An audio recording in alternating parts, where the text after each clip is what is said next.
పేరు మార్చేసి రాజీవ్ శాంతినగర్ స్కీమ్ పెట్టినాము. నా పేరు నేనే సాగి చేసుకుంటే వాళ్ళు ఏడుస్తున్నారు. సో అది రాజీవ్ శాంతినగర్ స్కీమ్ పెట్టి 5,000 ఎకరాలకి అర్థమైపున్న ప్రపంచంలో చెక్ డ్యామ్ ఉందా? చెక్ డ్యామ్ సరిగ్గా కట్టండి, సరిగ్గా డిలే చేయాలి, చెక్ డ్యామ్ గుర్తుపోతున్నాయి. ఓకే, ఈ 2 స్కీమ్ల విషయంలో రమేష్ బాబు గారు ఇది మంచిది కదా నేను చెప్తున్నాను. ఉంటే బహిరంగ ఈ 2 స్కీమ్లో నేను వచ్చినప్పుడల్లా ప్రోగ్రెస్ లేకుండా మాత్రం మర్చిపోయింది. ఈ ల్యాండింగ్ ఇష్యూస్ కూడా కాంట్రాక్టర్ గారు ఆర్టీఓ గారు ఫాలో చేస్తారు. వాళ్ళు మాట్లాడితే యాక్సెప్ట్ ఇచ్చారు. కాంట్రాక్టర్ గారు ఈ రోజు పోస్ట్ స్టార్ట్ చేస్తారు. సరే, ఇప్పుడు ఇంకోటి శ్రీ గారు, మీరు ఎస్సీ ఈ 2-3 రోజుల్లో కోలారులో అన్ని లిఫ్టికేషన్ స్కీమ్స్ రివ్యూ చేయండి. నేను వచ్చి కూర్చునేటప్పుడే మీరు వస్తుంటే నాకు అనిపిస్తుంది మీకు ఆ ఖమ్మం ఎడిషన్ ఛార్జ్ చేస్తే అయిపోతాం. మీకు కూడా ఎక్కువైపోయింది మీకు. ఓకే, కూడా ఎడిషన్ ఛార్జ్ కూడా ఇచ్చేద్దాం. అది నేను చేస్తున్నా నాకు అనిపిస్తుంది. నేను వచ్చేదో మాట్లాడుతున్నా స్టేట్మెంట్ ఇస్తున్నా పోతున్నా గ్రౌండ్ లో వర్క్ అవుతుంది. నువ్వు తక్కువ నేను తక్కువ. మీరు ఇప్పుడు ల్యాండ్ అక్విజిషన్ ప్రాసెస్ చేయకుండా 13 రెవెన్యూ పెడితే అదే పని చెప్తున్నాము. గవర్నమెంట్ పైసలు ఇచ్చేది నా బాధ్యత కదా. 6 నెలల కింద మనం ఏదైతే రెవెన్యూ ఇస్తున్నామో అదే మాట్లాడుతున్నాం. What are the process correct? Why is it not being done?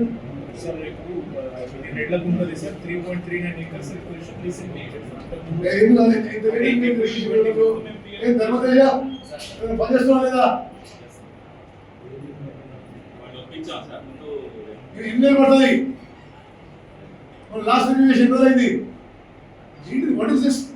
ప్రతిసారి కూర్చొని చేస్తున్నట్టు నటిస్తూ నేను ఏదో ఇనిపోయినట్టు అది గ్రౌండ్ మీద పని లేకుండా ఇది కూడా యాక్సెప్టబుల్ టు మీ. రవిబాబు గారు, ఎన్ని రోజులు అంటే ఇది? What is sanction date? Sanction date agreement ఎప్పుడైనా చెప్పండి. అరే, ల్యాండ్ అక్విజిషన్ కి రిక్విజిషన్ ఇవ్వడానికి పంట ఇవ్వడానికి ఏమయ్యా? ల్యాండ్ అక్విజిషన్ ప్రాసెస్ చేయవచ్చు కదా. ఈ ఎవరు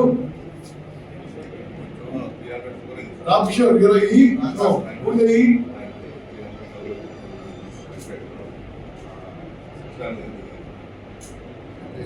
లేడా?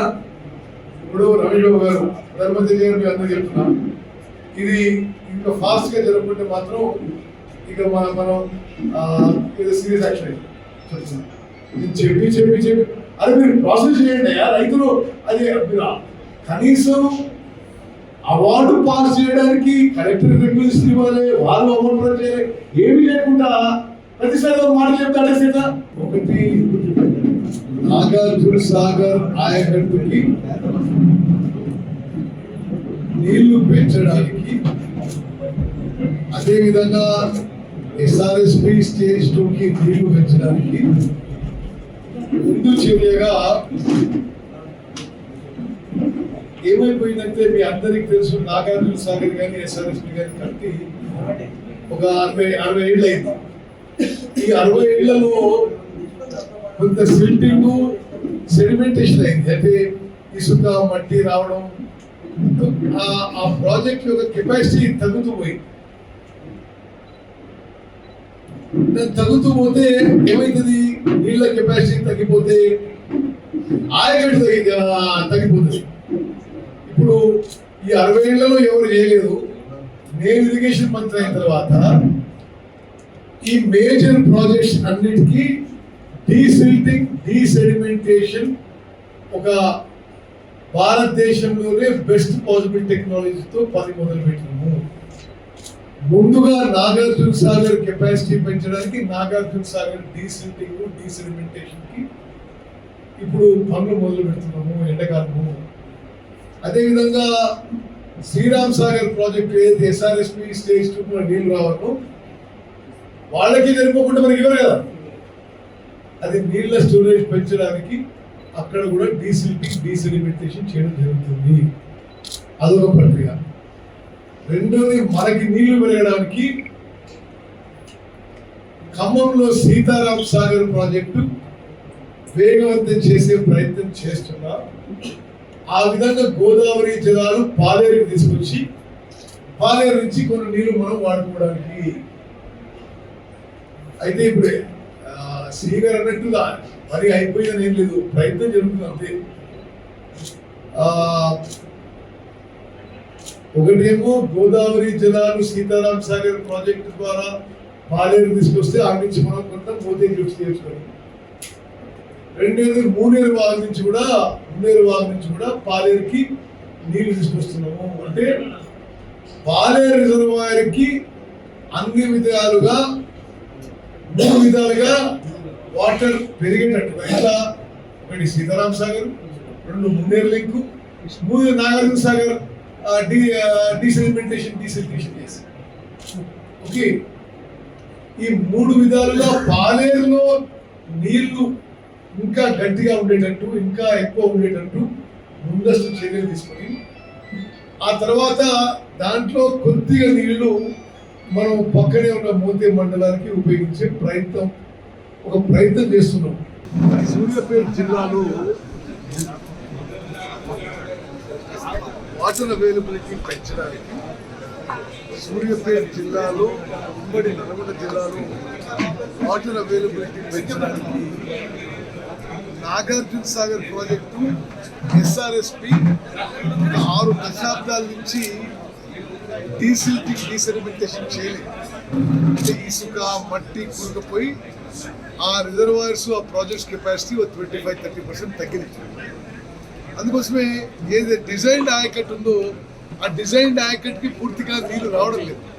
ఎస్ఆర్ఎస్పి స్టేజ్ రావడం లేదు, ఎన్ఎస్పి టేలెంట్ ఏరియాస్కి రావడం లేదు. ఆ వాటర్ అవైలబిలిటీ పెంచడానికి ఒకటేమో ఆల్ మేజర్ ప్రాజెక్ట్స్ లో డీసెలిమెంటేషన్ కార్యక్రమం ఒక జాతీయ ప్రోగ్రాం కింద చేపట్టడం జరిగింది. దాని ద్వారా ఎన్ఎస్పి టేలెంట్ ఏరియాస్కి, ఎస్ఆర్ఎస్పి స్టేజ్ 2 టేలెంట్ ఏరియాస్కి నీళ్లు తీసుకొచ్చే ప్రయత్నం ఇది. అదేవిధంగా పాలేరు రిజర్వాయర్ కూడా నీళ్లు పెంచాలనే ఒక దృఢ సంకల్పంతో ముందుకు పోతున్నాము. సీతారాం సాగర్ ప్రాజెక్టుకి గోదావరి జలాల నుంచి 67 టీఎంసీలు కేటాయింపు చేసినాము. మున్నేరు నుంచి గ్రావిటీ ద్వారా ఒక 10 టీఎంసీ పాలేరు తీసుకొస్తున్నాము. అదేవిధంగా ఎన్ఎస్పి నుంచి కూడా పాలేరుకి ఎక్కువ నీళ్ళు వచ్చే విధంగా ప్రయత్నం చేస్తున్నాము.